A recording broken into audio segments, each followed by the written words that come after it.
علیکم پاکستانیوں، میں ہوں خاور عباس اور آپ دیکھ رہے ہیں میرا یوٹیوب چینل سرکار۔ آج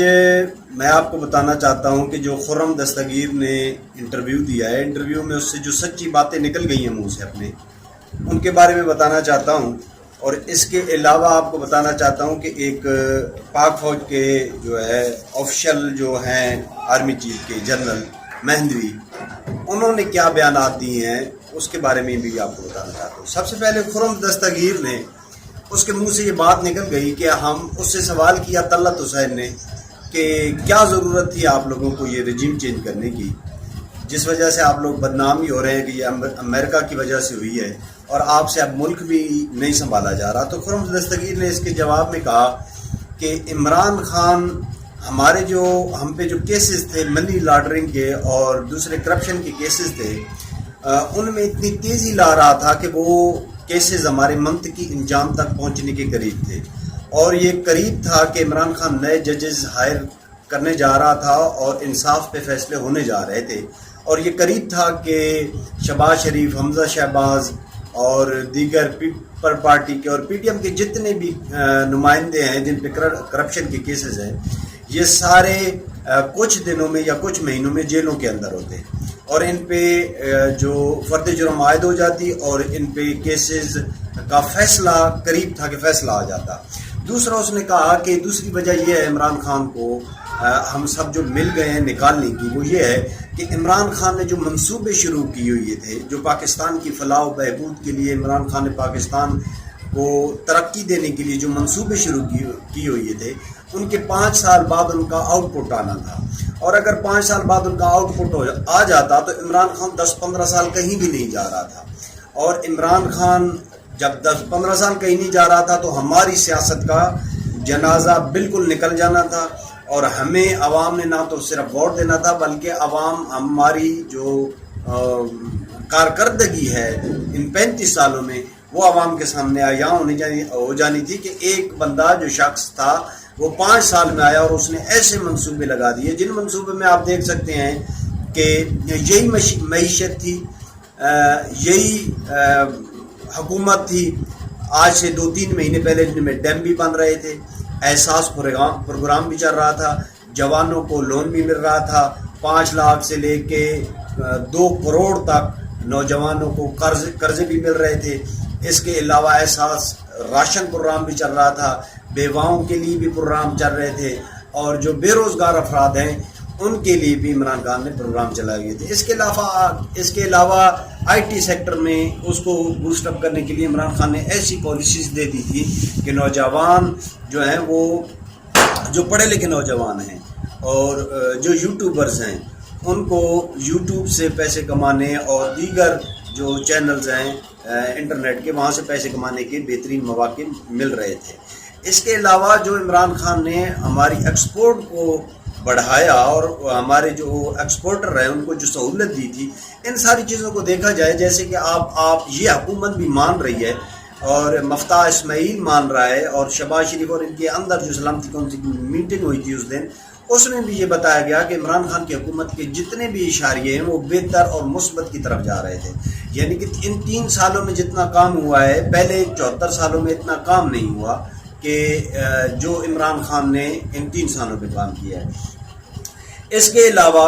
آرمی چیف کے سابق آرمی کے ایک آفیشل جنرل ہیں مہندوی، انہوں نے جو انکشافات کیے ہیں، انکشاف کیا ہے، وہ آپ کے سامنے رکھنا چاہتا ہوں۔ انہوں نے کہا ہے کہ مجھے مولانا فضل الرحمان نے قرآن پہ ہاتھ رکھ کے یہ بتایا تھا کہ جو 2019 میں دھرنا دیا گیا وہ ہمیں جنرل فیض اور جنرل باجوہ نے کہا تھا کہ یہ دھرنا دیں، اور اس کے پیچھے جنرل فیض اور جنرل باجوہ تھے۔ ویسے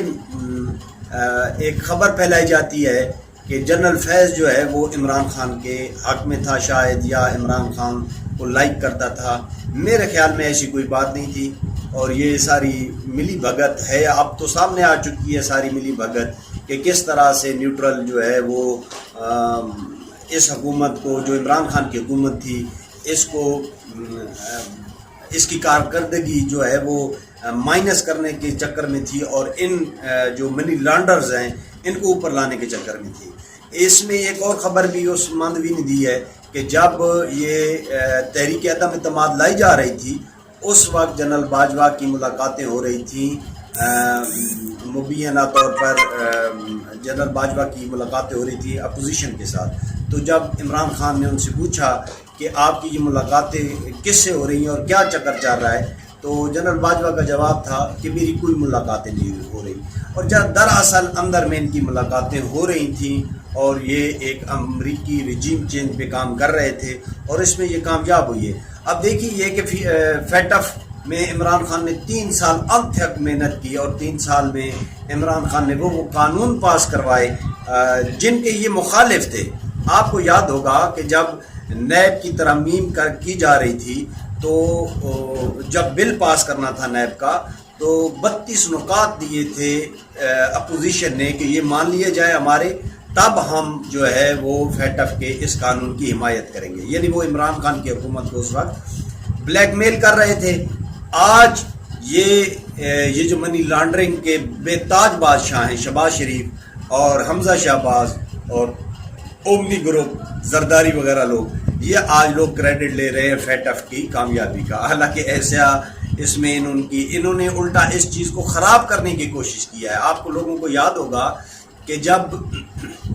فیٹف میں یہ بحث ہوئی تھی کہ پاکستان میں ہر جو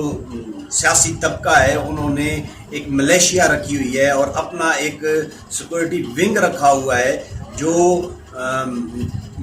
اسلحے سے لیس ہوتا ہے، تو اس کا صدر باب کرے۔ عمران خان کی حکومت نے اس وقت اس پہ کام کیا، لیکن جس دن میٹنگ ہونی تھی فیٹف کی اس دن فضل الرحمان کے گروپ نے اپنی کلاشنز وغیرہ نکال کے اور پریڈ بھی کی تھی اور آپ لوگوں کے سامنے ہے، تاکہ فیٹف پہ یہ چیز منفی جائے اور فیٹف اس چیز کو قبول نہ کرے کہ پاکستان میں ایسی ملیشیا کوئی نہیں رہتی۔ تو انہوں نے اس پارٹی نے تو سارا یہ جو پی ڈی ایم ہے انہوں نے تو فیٹف کے خلاف قانون سازی کی ہے۔ اب فیٹف والوں نے یہ کہا ہے کہ آگے چل کے ہم گرے لسٹ نکال نہیں رہے، اللہ کرے پاکستان گرے لسٹ نکل جائے کیونکہ یہ پاکستان کی بہتری ہے اس میں، لیکن انہوں نے کہا ہے کہ ہم پاکستان آ کر خود اس چیز کا جائزہ لیں گے کہ آیا وہ کام جو آپ لوگ کہہ رہے ہیں، جو کاغذی سطح پہ کہے جا رہے ہیں کہ وہ مکمل ہو چکے ہیں، کیا وہ فزیکل بھی ان پہ کوئی عمل پیرا ہوا ہے یا نہیں ہوا، وہ خود آ کے یہاں پہ دیکھیں گے۔ اور وہ خود آ کے جب یہاں پہ دیکھیں گے کہ جس طرح نیب کا جو حال اس امپورٹڈ حکومت نے نیب کا جو حال کیا ہے اور اس کے پر کاٹے ہیں اور ایف آئی اے کا جو کام کیا ہے انہوں نے، اور اس کے علاوہ یہ لوگ جو جیسے پہلے کرتے رہے ہیں، تو انشاءاللہ دیکھیے گا کہ آگے چل کے کیا ہوتا ہے کہ یہ ان کا جو بیانیہ ہے کہ فیٹف ہماری وجہ سے ہو رہا ہے، یہ ان کا بیانیہ بھی ختم ہو جائے گا اور انشاءاللہ عمران خان کا بیانیہ ایک مرتبہ پھر سر چڑھ کر بولے گا۔ آج کی رات عمران خان نے مہنگائی کے خلاف اور اس امپورٹڈ حکومت کے خلاف احتجاج کی کال دی ہے۔ ہم انشاءاللہ یہاں سے نکلیں گے، میں لاہور میں ہوں اور انشاءاللہ ہم لبرٹی چوک میں جائیں گے اور اس احتجاج کا بھرپور اس میں شرکت کریں گے۔ آپ لوگ بھی جہاں جہاں موجود ہیں وہاں جس شہر میں موجود ہیں وہاں اس حکومت کے خلاف نکلیں، مہنگائی کے خلاف نکلیں اور اس حکومت کی جو پالیسیز ہیں، جو امریکہ نواز اور آئی ایم ایف نواز جو پالیسیز ہیں، ان کے خلاف نکلیں، پروٹیسٹ کریں، تاکہ اس ملک میں ایک حقیقی معنوں میں ایک تبدیلی آئے اور وہ تبدیلی ایسی ہو کہ جس میں کسی کا اثر و رسوخ نہ ہو۔ یعنی کہ آج دن تک پاکستان میں جو الیکشنز ہو رہے ہیں وہ کسی نہ کسی کی ایما پہ ہوتے ہیں، اس میں دھاندلی ہوتی ہے، کسی کو لایا جاتا ہے، کسی کو ہٹایا جاتا ہے۔ اس مرتبہ جو الیکشن ہو یہ پاکستان کی عوام پہ منحصر ہے کہ وہ اس طرح یہ الیکشن لڑے کہ صرف اور صرف پاکستان کی بات سنی جائے، پاکستان کی عوام کی بات سنی جائے اور اس میں کوئی دوسری طاقت شامل نہ ہو۔ آپ لوگوں کا بہت شکریہ، میری ویڈیو کو شیئر کریں، بیل آئیکن کو دبائیں اور نیچے کمنٹس بھی دیں تاکہ مجھے پتہ چلتا رہے کہ میری ویڈیو کیسی جا رہی ہے آپ لوگوں تک۔ بہت شکریہ۔ پاکستان زندہ باد، پاکستان تحریک انصاف زندہ باد، عمران خان زندہ باد۔ والسلام۔